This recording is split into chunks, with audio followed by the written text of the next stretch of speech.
say that I was going to say if there was no COVID or pandemic, but perhaps that's not a very realistic question anymore.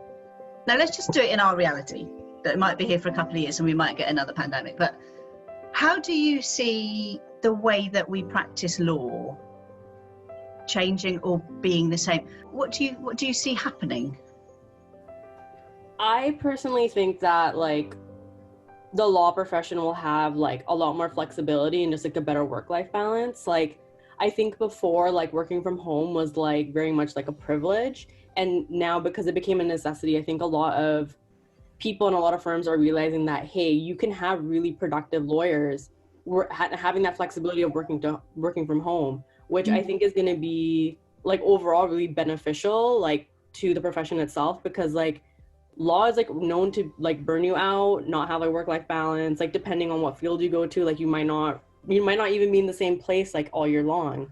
So I think in that regard, like I think that's going to be one of the positives, is that there's definitely going to be more flexibility, and I think more use of technology, finding new technology on how you can be the most productive and how you can really intertwine that with getting justice for your clients.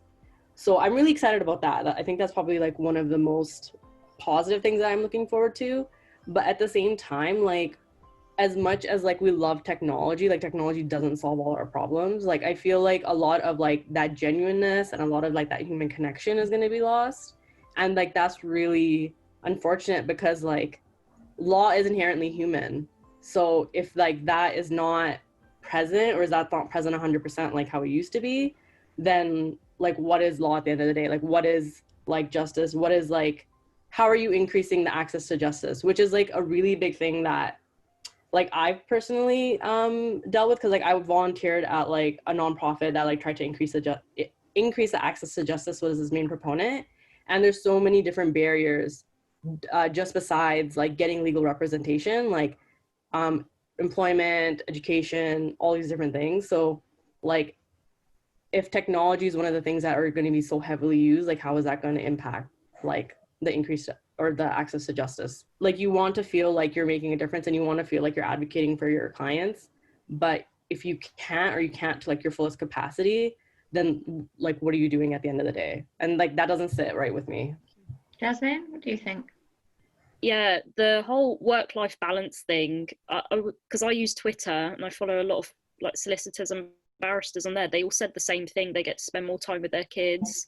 They get to just switch off. And I didn't realize, I knew the legal profession was demanding, but I didn't realize the toll. And I'm sure some of those lawyers didn't realize the mental strain that they had been putting themselves through for years and years and years, and that they don't have to work like a dog all the time.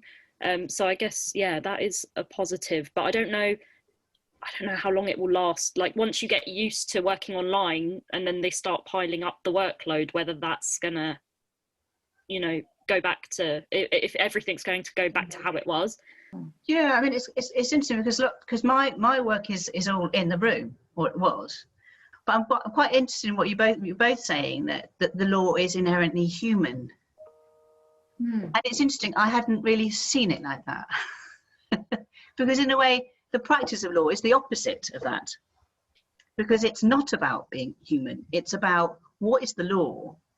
How do we apply it in this set of circumstances? And what's the practice of doing it? How do you make that happen? And the humans, if you like, are kind of caught up in this chaos, if you like, of making it happen for them. So the clients don't understand what's going on. From what you're saying is absolutely right. The lawyers are under incredible pressure. If there are barristers, they're travelling all around the country every single day, and they're working till 1 or 2 o'clock in the morning.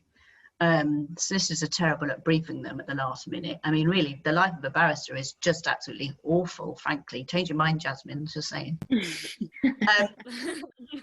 That's bonkers, right? I was thinking as I was listening to you, Monica and Jasmine, that I think in a way when the law's not human, we see the effects of this. You know, the awful things that happen with the Home Office and the deportations of people, and, you know, the Windrush stuff. So, you know, if that's people literally applying the letter of the law or the Home Office guidance or whatever it happens to be, then and you lose that human element, then that's where everything goes horrendous, isn't it? Yeah. So that's made me kind of go all goosebumpy thinking about that. But it's really a really important point, and I think maybe the mission is then to get the law more to recognise its human side, and that's for you to pioneer on. How can you change it when you're